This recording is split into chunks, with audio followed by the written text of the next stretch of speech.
암이라는 것의 정의 자체를 몰랐어요. 누구나 암에 걸릴 수 있다.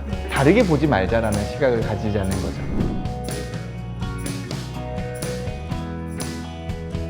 제가 암 경험자분들께 인터뷰를 해서 몇 가지를 물어봤는데요. 암 진단 전에 가지고 있었던 암에 대한 오해. 그러니까 저희가 이제 암 경험자가 되기 이전에, 근데 이분들이 암에 관심이 없어서 내 일이 아니다라고 생각을 했다가 되게 많았어요. 저도 그랬고. 나는 암에 걸리지 않을 거야. 나는 아니야. 네. 암에 대해서 오해를 가지는 가장 첫 번째는 암이 나의 영역에 들어와 있지 않다는 거죠. 남의 일인 거죠. 네. 나도 암에 걸릴 가능성이 충분하다라고 우리가 항상 암이 어떻게 보면 숙명처럼 언제든지 다가올 수 있다는 걸 생각하고 살아간다 그러면 암 경험자에 대한 차별이나 암 경험자에 대한 안 좋은 사회적인 인식을 가질 수 없죠. 내가 언제 그 상황이 될지 모르는데. 맞아요. 드라마나 영화에 보면 그분들이 굉장히 어렵게 힘든 시간을 견디는 걸로 나오잖아요.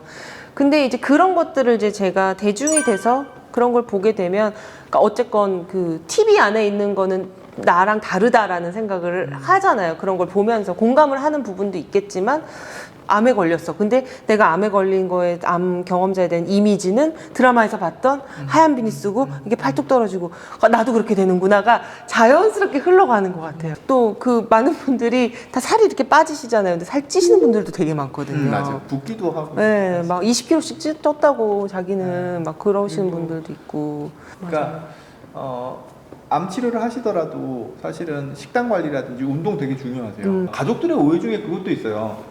암 치료 받을 때 무조건 쉬어야 된다고. 아, 네, 무조건 쉬라고. 아무것도 하지 말라고. 그리고 몸에 좋은 것만 먹으라고. 네.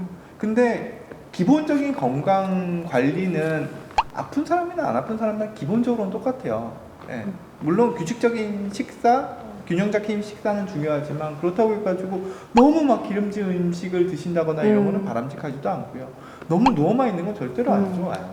그 병실 복도에 미터 써 있는 거 있었거든요. 이게 복도를 이렇게 돌아서 내가 얼만큼 운동을 했는지가 나오잖아요. 근데 거의 이제 간호사 선생님들께서 수술 이제 끝나고 그 다음날 정도 이제 그 복도로 내보내시더라고요. 맞아요. 운동하라고. 맞아요. 아프다고 해도 계속 해도, 운동하라고 보내시더라고요. 근데 그게 회복에 도움이 많이 된다면서요.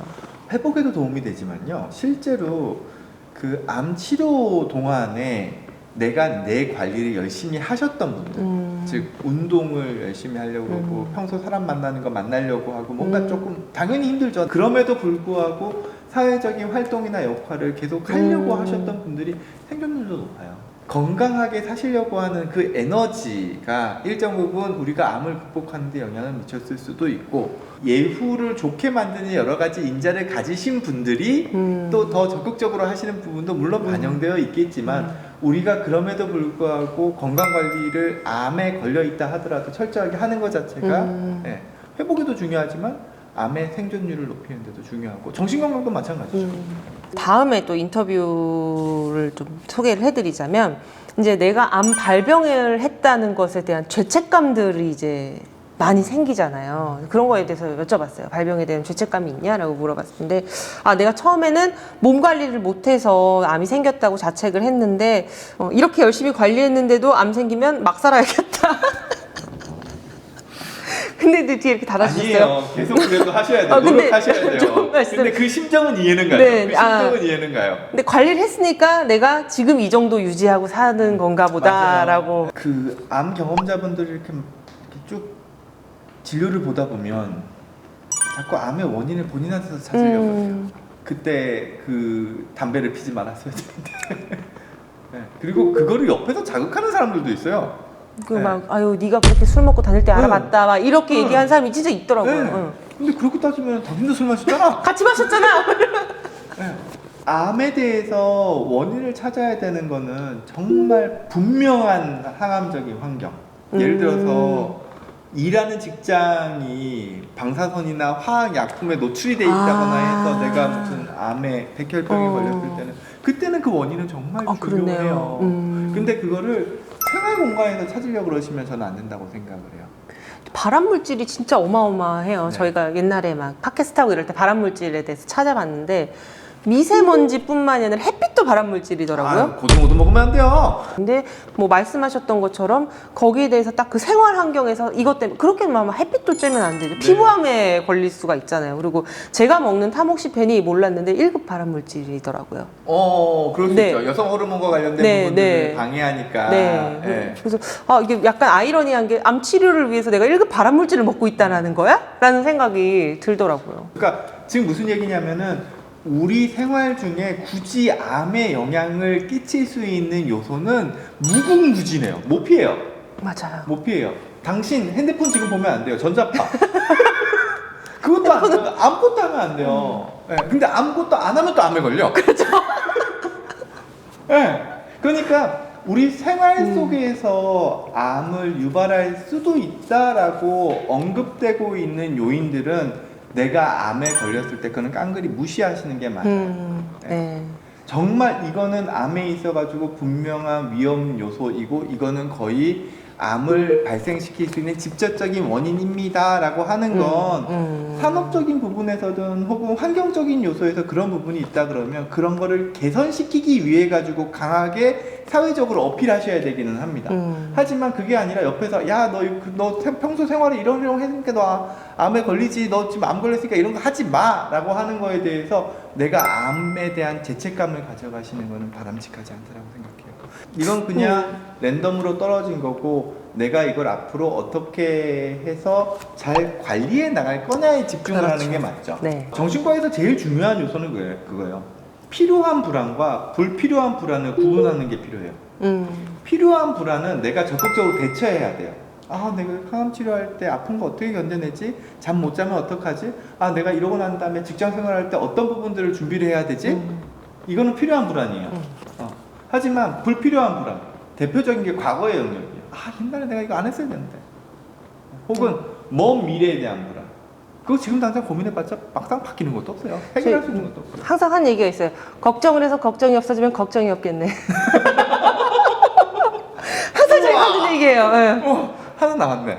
명언이에요. 네. 명언이네요. 명언. 명언이네요. 정말. 불필요한 죄책감이죠. 그건 불필요한 불안의 영역이기 때문에 가급적이면은 머리 안에 생각이 들더라도 무시하려고 노력하셔야 되고 주변에 계신 분들은 그런 거 자극하시는 거 정말 바람직하지 않습니다. 그 다음에 이제 암을 겪고 난 후에 바뀌었던 암에 대한 생각. 이제는 암을 겪고 난 후에 이제 바뀌었다라는 거를 여쭤봤는데 암 또한 나의 것이다. 이것 또한 또 하나의 나임을 깨닫고 내 몸과 인생에 대한 변화를 또 겸허히 받아들이고 바꿔야 될 부분을 용기 내어 행동하는 원동력이 되었다. 암을 경험한 후에 되게 좋은 방향으로 변하신 것 같아요. 이게 어떤 거냐 하면요. 우리 삶이 처음부터 익숙해져 있는 고통에 대한 것들은 이미 금방 적응이 돼요. 부차적으로 나중에 떨어진 고통은 내가 이전에 그 고통이 없었던 때의 삶과 계속 비교하기 때문에 현재의 삶을 더 불우하다라고 자꾸 생각을 하게끔 되어 있거든요. 제가 자주 쓰는 비유 중에 한 개가 태어날 때부터 한쪽 팔이 없는 사람이 있어요. 커서 교통사고로 한쪽 팔을 잃은 사람이 있죠. 팔이 없는 건 똑같아요. 근데 그 상황을 받아들이는 입장은 확연하게 차이가 나거든요. 그 누군가는 그냥 내가 한쪽 팔이 없는 거에 대해서 그냥 처음부터 받아들이고 거기에서 적응하면서 본인의 인생을 의미 있게 살아요. 근데 나중에 팔을 잃게 된 경우에는 자꾸 팔이 있었을 때를 비교하면서 현재의 삶에 집중을 못하게 해요. 그때는 내가 오히려 과거에 자꾸 생각이 들어가는 게 본인의 삶에 집중하는데 방해 요소가 되는 거예요. 암 역시도 마찬가지예요. 암에 걸리고 난 다음에 본인의 삶을 자꾸 과거, 암 이전의 삶과 비교하면 비교할수록 괴로운 건 본인 자신이에요. 근데 진짜 쉽지가 않은 것 같아요. 요즘 유행한 뉴노말. 제가 너무 좋아하는 말인데 그걸 받아들이는 게 쉽지 않지만 또 거기서 나의 어떤 평균을 찾아가는 것, 나의 새로운 삶을 다시 살아가는 것, 이런 게 거기서 필요한 요소가 회복 탄력성이라는 개념. 네. 암에 걸렸다 하더라도 그 암에서 자신의 절망만 보는 사람과 그 암에서 내 인생에 대해서 관조하면서 내가 한 단계 더 업그레이드되는 성숙되는 삶을 그 이후에 살아가시는 분들이 분명히 많거든요. 네. 자기 자신을 좀 사랑하시면 좋을 것 같아요. 암 따위에 내가 이렇게 눌려서 살면 되겠어? 약간 이런 거 있잖아요. 내가 절대 암한테는 지지 않을 거야. 그리고 이걸 통해서 내가 한 단계 더 밟고 올라가 주겠어. 바닥 쳤으니 이제 올라갈 일만 남았어. 이런 거? 그거를 옆에서 보는 사람이 뭐 너는 암 걸렸으니까 너 예전처럼 못 살 거야 아유. 라는 식으로 차별하거나 하는 거는 정말 무지의 소산인 거죠. 이 사람이 당신보다 훨씬 더 암을 통해서 성숙해졌을 수도 있단 말이에요. 맞아요. 네. 암 경험자분들 사연을 주시거나 궁금한 점이 있으시면 아래로 보내주시면 됩니다.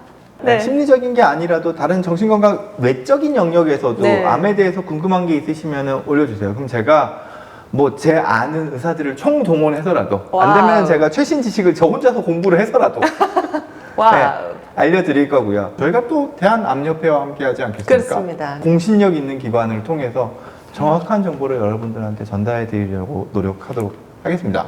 네. 많이 보내주세요.